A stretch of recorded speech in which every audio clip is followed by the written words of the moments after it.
ரொம்ப டேஸ்டான ஹெல்தியான பிரேக்ஃபாஸ்ட் செஞ்சு கட்டுறேன்ப்பா. இது உங்களுக்கு வெயிட் லாஸுக்கு ரொம்ப ஹெல்ப் பண்ணும்.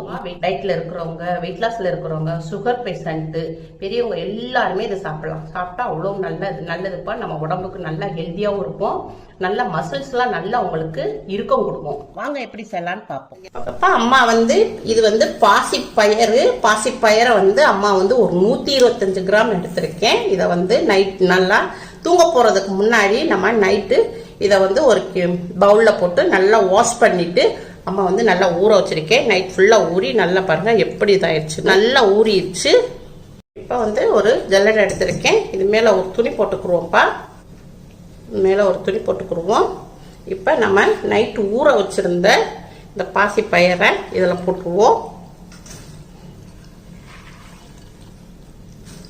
பாசிப்பயிரை ஒரு மெல்லிசான துணியில போட்டுக்கிட்டோம். இதை இதை ஒரு பொட்டணமா போட்டுருவோம்.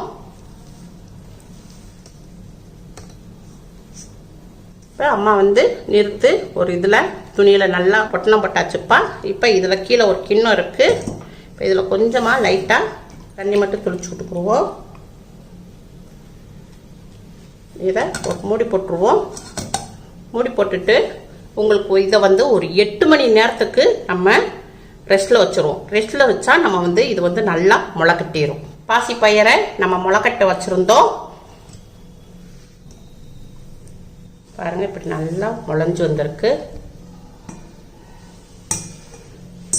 இப்போ முதல் நாள் நைட்ப்பா நம்ம ஃபுல்லா பயிரை ஊற வச்சிடணும். மறுநாள் காலையில நம்ம அதை எடுத்து இப்படி துணியில கட்டி முளை கட்டிடணும். அது ஒரு 12 மணி நேரம் இப்படி வச்சிட்டோம்னா நல்லா உங்களுக்கு முளை கட்டிடும். ஓப்பன் பண்ணுவோம். இதை ஒரு பாக்ஸ்ல போட்டு வச்சுக்குருவோம்.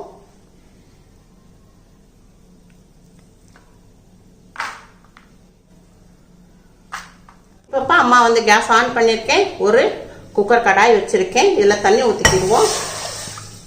இப்போ இதுக்குள்ள ஒரு கிண்ணத்தை வச்சுருவோம்ப்பா. இதுக்குள்ள வச்சுருவோம். முளைக்கட்டிய பாசிப்பயிரை இதுக்குள்ள போட்டுருவோம். இந்த கிண்ணத்துக்குள்ள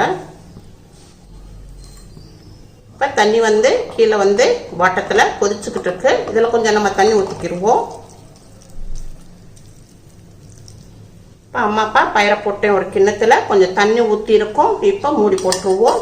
மூடி போட்டு நம்ம குக்கர் மூடி போட்டுருவோம். இப்போ நம்ம குக்கர் மூடி போட்டாச்சு. 2 விசில் வந்த உடனேயும் நம்ம ஆஃப் பண்ணிடுவோம். இப்போ 2 விசில் வந்துருச்சு. விசில் அடங்கிருச்சு. ஓப்பன் பண்ணிக்குவோம். நல்லா கொஞ்சம் வெந்திருக்கு. அரவேக்காடா வந்திருக்குப்பா. இப்போ இதை எடுத்துருவோம் வெளியே. இப்பப்பா நம்ம பாயில் பண்ணி வச்சிருந்தோம் இல்லையா, அரவேக்காடில் இருக்கு. இதை நம்ம மிக்சி ஜாரில் போட்டுக்குருவோம். ஒரே ஒரு சுத்து மட்டும் அரைச்சிக்கிறோம். கொஞ்சமாக நம்ம பாலக்கீரை போட்டுக்குருவோம். பாலக்கீரையை நல்லா வாஷ் பண்ணி நறுக்கி வச்சிருக்கேன். கொஞ்சம் இதில் போட்டுக்குருவோம்.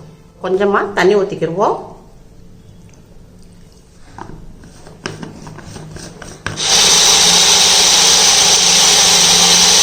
இப்பப்பா அம்மா ஒரே ஒரு சுத்து தான் அடிச்சிருக்கோம். ரொம்ப அடிக்கக்கூடாது, இல்லாட்டா இதாயிரும். ஒரே ஒரு சுத்து இப்போ அடிச்சிருக்கோம்.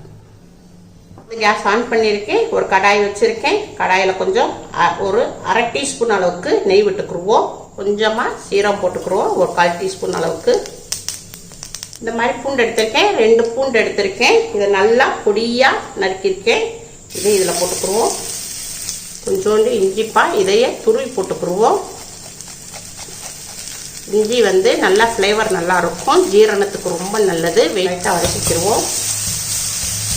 இப்போ 2 கருவேப்பிலை போட்டுக்கிறோம் கொஞ்சமாக. இப்போ அம்மா 2 பொடிசா 2 மிளகாய் எடுத்திருக்கேன் காரத்துக்கு. இதையும் நறுக்கி போட்டுக்கிடுவோம். இதை லைட்டாக வதக்கிக்கிடுவோம். பூண்டுடைய பச்சை வாடை போகிற அளவுக்கு லைட்டாக வதக்கிக்கிடுவோம். கொஞ்சமாக பெருங்காயப்பொடி சேர்த்துக்கிடுவோம். ஜீரணத்துக்கு இதை லைட்டாக வதக்கிக்கிடுவோம். நல்லா வதங்கிடுச்சுப்பா. இப்போ நம்ம அரைச்சி வச்சிருந்த முளைக்கட்டின பாசிப்பயிரையும் பாலக்கீரையும் போட்டிருந்தோம் இல்லையா, இதில் போட்டுக்கிறோம். கொஞ்சமாக தண்ணி ஊற்றிக்கிறோம். எல்லாத்தையும் நல்லா மிக்ஸ் பண்ணிக்கிடுவோம். தேவையான அளவுக்கு கொஞ்சமாக பிங்க் சால்ட் போட்டுக்கிறோம்ப்பா. இன்னும் கொஞ்சம் லைட்டாக சூப்பு பதத்துக்கு நம்ம தண்ணி ஊற்றிக்கிடுவோம். எல்லாத்தையும் நம்ம போட்டோம். ஒரு 2 நிமிஷத்துக்கு நம்ம லைட்டாக கொதிக்க விடுவோம். இப்போப்பா கொதி வந்துருச்சு. மூடியை ஓப்பன் பண்ணுவோம். கேஸ் ஆஃப் பண்ணிடுவோம். இப்போ கொஞ்சமாக மல்லி எல்லாம் போட்டுக்கிடுவோம். கட் பண்ணி எலும்புச்சம்பழம்ப்பா, ஒரு அரை எலும்புச்சம்பழம் இதில் புழிஞ்சுக்கிடுவோம். சின்னதாக அரை எலும்புச்சம்பழம் பொடிச்சுக்கிடுவோம். கொஞ்சமாக காரத்துக்கு உப்பு மிளகு போட்டுக்கிடுவோம். அவ்வளோதான்ப்பா, முளைக்கட்டிய பாசிப்பயிர் சூப்பு ரெடி ஆயிடுச்சு. இப்போ நம்ம சூப்பை எடுத்து பவுலில் ஊற்றிக்கிடுவோம். வெயிட் லாஸில் இருக்கிறவங்க, டயட்டில் இருக்கிறவங்க, சுகர் பேஷண்ட் எல்லாருமே இந்த மாதிரி நம்ம வாரத்துக்கு ஒரு நாள் இப்படி சாப்பிட்டோம்னா நல்ல நம்மளுக்கு வெயிட்டும் குறையும். முளைக்கட்டிய பாசிப்பயிரில் அதிகமான புரோட்டீன் இருக்கு, ஃபைபர் இருக்கு. அதனால இந்த மாதிரி நம்ம சாப்பிட்டோம்னா நம்ம உடம்புக்கு தேவையான எல்லா சத்துக்களும் கிடைக்கும்பா. உங்க வீட்டில் செஞ்சு பாருங்க. அம்மாக்கு லைக் பண்ணுங்க, ஷேர் பண்ணுங்க, சப்ஸ்கிரைப் பண்ணுங்க.